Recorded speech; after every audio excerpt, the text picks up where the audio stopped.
আসসালামু আলাইকুম। এখন শুনবেন সংবাদ শিরোনাম। ও আশপাশের জেলায় তীব্র গ্যাস সংকটে দুর্ভোগ চরমে। ফিলিং স্টেশনের দীর্ঘ লাইন, মহেশখালীর এলএনজি টার্মিনালে ত্রুটির প্রভাব পড়েছে সরবরাহে। কারীদের স্বার্থ রক্ষায় প্রতিজ্ঞাবদ্ধ সরকার।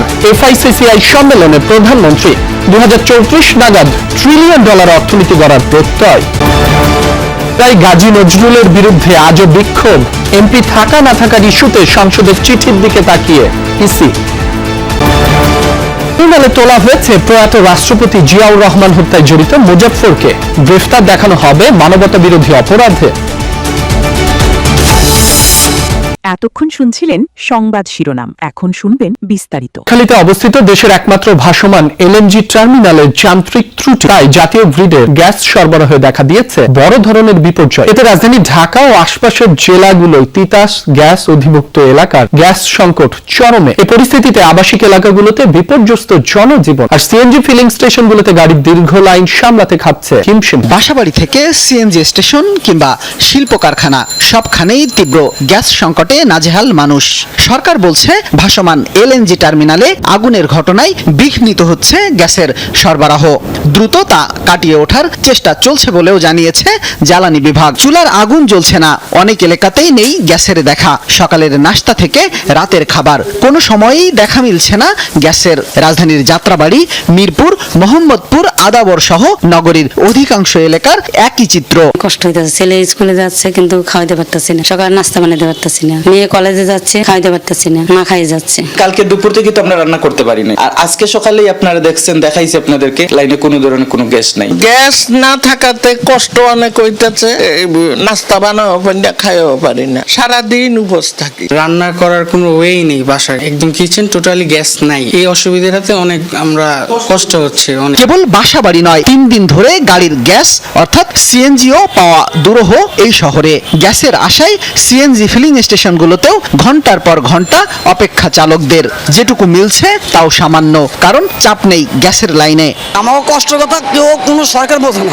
কালকে গাড়ি বাই করছি, গাড়ি চালাই দিয়ে গেছি, বাসার দিকে মালিক করছি, 1 টাকা পাই না বেতন। সারাদিনে 4বার গ্যাস নেওয়া হয়েছে, তারপর গ্যাস পাই না। 3 ঘন্টা 4 ঘন্টা সিরিয়ালে থাকা লাগে, গ্যাস পাই না। 100-150 টাকার গ্যাস ঢোকে। দেশে দৈনিক গ্যাসের চাহিদা 3800 মিলিয়ন ঘনফুট। আগে থেকেই ঘাটতি ছিল 1000 মিলিয়ন ঘনফুটের মতো। যে 2800 এমএমসিএফটি মিলত, তার 35 ভাগই আমদানি করা। বিদেশি বিনিয়োগকারীদের সময় সমর্থন ও নীতি সহায়তার বিষয়ে প্রতিজ্ঞাবদ্ধ সরকার, এমনটা জানালেন প্রধানমন্ত্রী তারেক রহমান। সকালে রাজধানী চীন মৈত্রী সম্মেলনে foreign investors chamber of commerce and ইন্ডাস্ট্রির আয়োজনে এফআইসিসিআই এফডিআই কনফারেন্সে তিনি কথা বলেন। জানান 2034 সালের মধ্যে গড়তে চান $1 ট্রিলিয়ন অর্থনীতি। বিনিয়োগের জন্য শক্তিশালী আইনি সহায়তা, সহজ কর ব্যবস্থা, উন্নত অবকাঠামো সহ সব প্রক্রিয়া সহজ করছে সরকার। বলেন, নির্বাচনী প্রতিশ্রুতিতে অর্থনৈতিক সংস্কারের বিষয়ে বিএনপির পরিষ্কার রোডম্যাপ রয়েছে। সরকারের বয়স মাত্র 5 মাস হলেও সরকার দীর্ঘমেয়াদী নীতিতে এগোচ্ছে। বাংলাদেশ টেকসই বাণিজ্য সম্পর্ক গড়তে চায় বিনিয়োগকারীদের সঙ্গে। জানান, সকলে মিলে কর্মসংস্থান সৃষ্টি ও সমতা ভিত্তিক অর্থনীতি গড়ে তুলতে চান। তাই বাংলাদেশে অর্থলগ্নির জন্য বিদেশি বিনিয়োগকারীদের প্রতি আহ্বান জানান তিনি। Our government is determined to build a $1 trillion economy by 2034. I invite every business leaders in this room to become part of that future. Together we can build an economy that is stronger, equitable and inclusive. I welcome all of you to invest and flourish in Bangladesh. Bangladesh টেকসই বাণিজ্য সম্পর্ক গড়তে চায় বিনিয়োগকারীদের সঙ্গে। জানান, সকলে মিলে কর্মসংস্থান সৃষ্টি ও সমতা ভিত্তিক অর্থনীতি গড়ে তুলতে চান। তাই বাংলাদেশে অর্থলগ্নির জন্য বিদেশি বিনিয়োগকারীদের প্রতি আহ্বান জানান তিনি। Our government is determined to build a $1 trillion economy by 2034. I invite every business leaders in this room to become part of that future. Together we can build an economy that is stronger, equitable and inclusive. I welcome all of you to invest and flourish in Bangladesh. বিদেশি বিনিয়োগকারীদের সময় সমর্থন ও নীতি সহায়তার বিষয়ে প্রতিজ্ঞাবদ্ধ সরকার, এমনটা জানালেন প্রধানমন্ত্রী তারেক রহমান। সকালে রাজধানী চীন মৈত্রী সম্মেলনে foreign investors chamber of commerce and ইন্ডাস্ট্রির আয়োজনে এফআইসিসিআই এফডিআই কনফারেন্সে তিনি কথা বলেন। জানান 2034 সালের মধ্যে গড়তে চান $1 ট্রিলিয়ন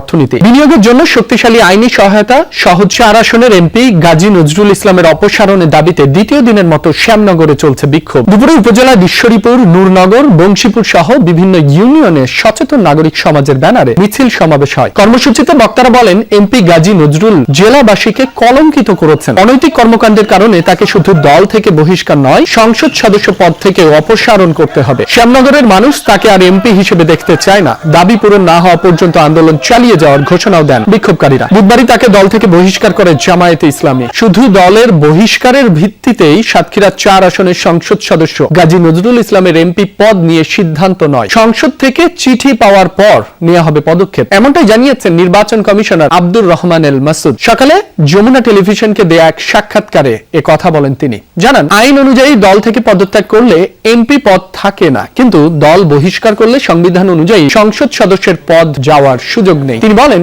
সংবিধান অনুযায়ী স্পিকারের মাধ্যমে সংসদের চিঠি পেলে আইন অনুযায়ী ব্যবস্থা গ্রহণ করতে পারে কমিশন। এ সময় তিনি বলেন, পৌরসভা ও ইউনিয়ন পরিষদের ভোট দিয়ে স্থানীয় সরকার নির্বাচন শুরু করতে চায় কমিশন। আবহাওয়া, সরকারি পরীক্ষা সহ নানা গুরুত্বপূর্ণ বিষয় বিবেচনা করেই স্থানীয় সরকার নির্বাচনের তারিখ দেয়া হবে বলে জানান তিনি। উনি পদত্যাগ করেন নাই, ওনাকে এক্সপেল করছে। এক্সপানশন পদত্যাগের মধ্যে আসে কিনা এটা একটা বিশ্লেষণের বিষয়, কন্ট্রোভার্সিয়াল একটা বিষয়। যদি এই ধরনের কিছু আমাদের কাছে আসে তাহলে তখন আমরা এটার উপর আমাদের নির্বাচন কমিশন তার সিদ্ধান্ত জানায়, এবং সেই জিনিসটা আসতে হবে পার্লামেন্ট থেকে। উনি পদত্যাগ করেন নাই, ওনাকে এক্সপেল করছে।